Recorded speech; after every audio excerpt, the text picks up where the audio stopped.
Oi, meus amor. Oi, minha turma querida de Direito Penal 1.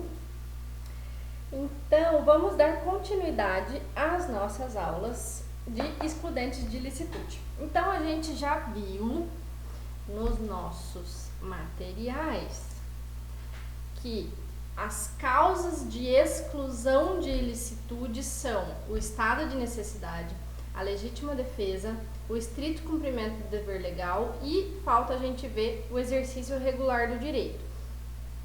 Recapitula comigo que nos casos de exclusão de ilicitude, o direito penal compreende que não há crime, ok?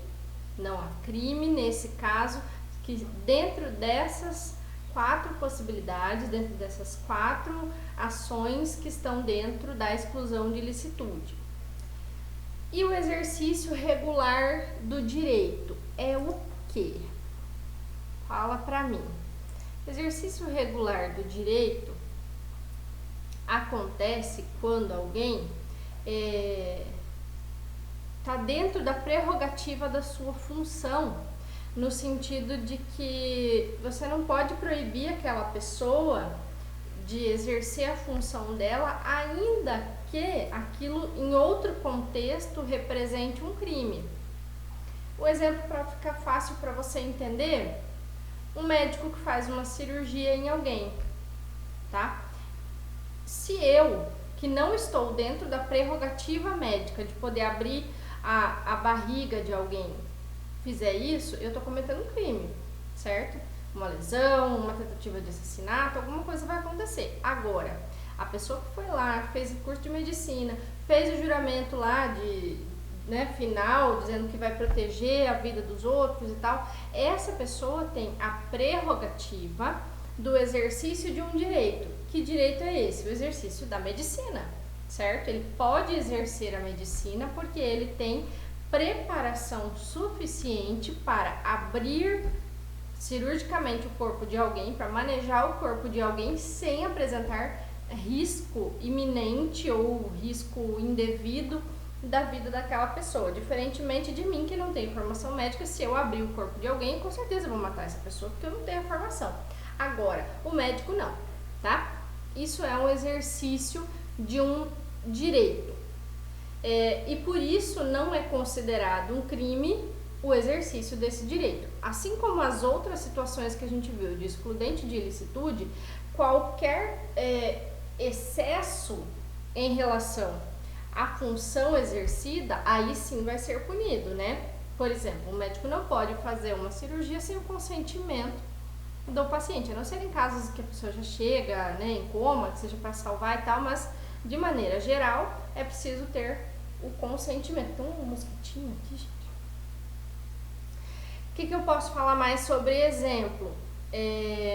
Exercício regular de direito.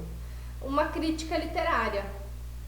É algo que a gente sempre pensa no corpo, mas uma crítica literária é também uma forma de exercício regular de direito. Pensa bem, eu sou crítico de cinema, e aí eu sou colunista de um jornal, eu vou lá, assisto um filme e simplesmente odeio o filme, acho ridículo, péssimo.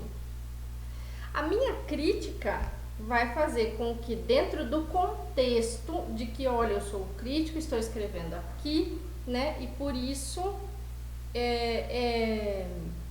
estou descrevendo que aquele filme não é bom para a minha função de crítico literário, né? Pensa bem que se eu, Flávia, sem ser crítica literária, sem ter formação jornalística ou de cinema, ou seja, né, não tenho nada de contribuição ao mundo da arte, vou lá e simplesmente escrevo por escrever, falo mal do filme e tal, poderíamos enquadrar isso como uma difamação, certo? Poderíamos enquadrar isso como um crime, porque a pessoa está fazendo uma promulgação negativa de uma obra literária, a qual ela não tem minimamente prerrogativa para falar mal dessa obra literária, né? Diferentemente de um crítico que tem formação específica para isso, tá?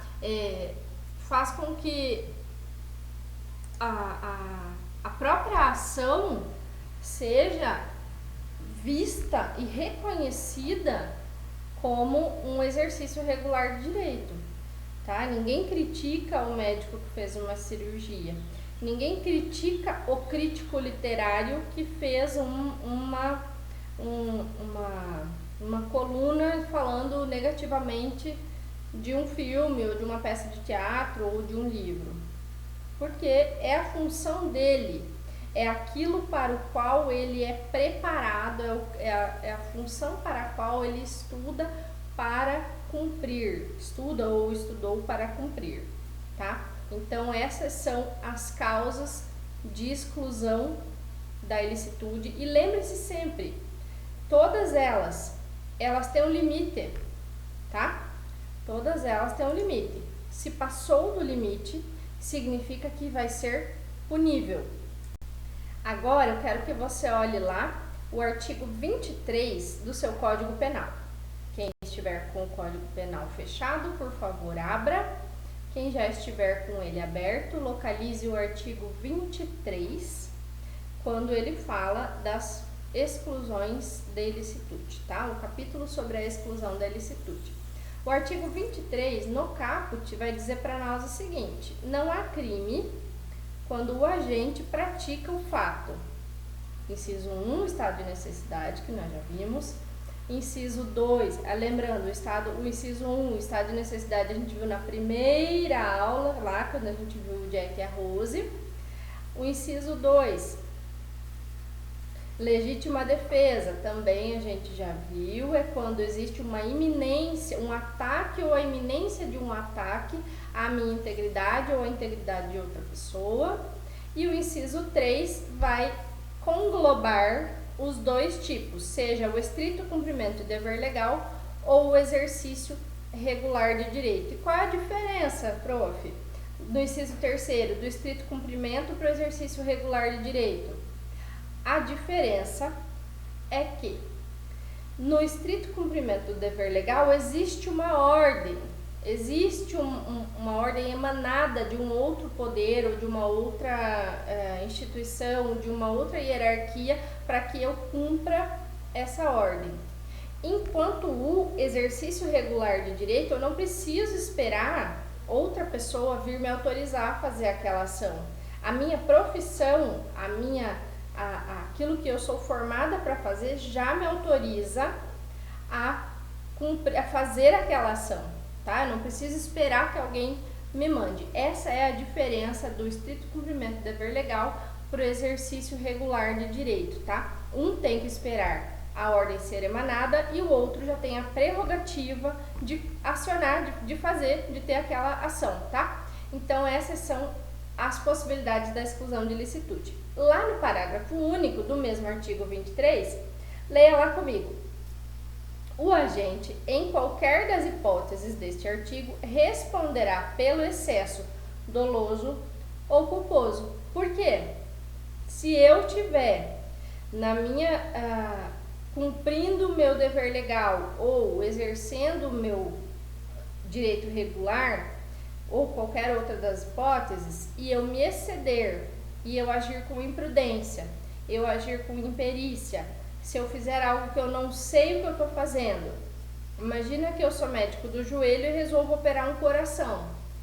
Sou cirurgião? Sou, mas tenho capacidade técnica para operar o coração de uma pessoa?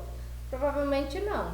Então, os danos causados por essa ação, que é um excesso que excede a minha prerrogativa, ela vai haver apuração, né? Vai ter uma apuração e eu vou ter que responder por esse excesso, seja ele doloso ou culposo, ou seja, mesmo que eu tenha intenção boa de ajudar alguém, mas se eu não tenho capacidade técnica suficiente para realizar aquela ação, eu não posso realizar e eu posso responder por aquele excesso, tá? Vamos para a próxima aula agora, tá bom? Tchau!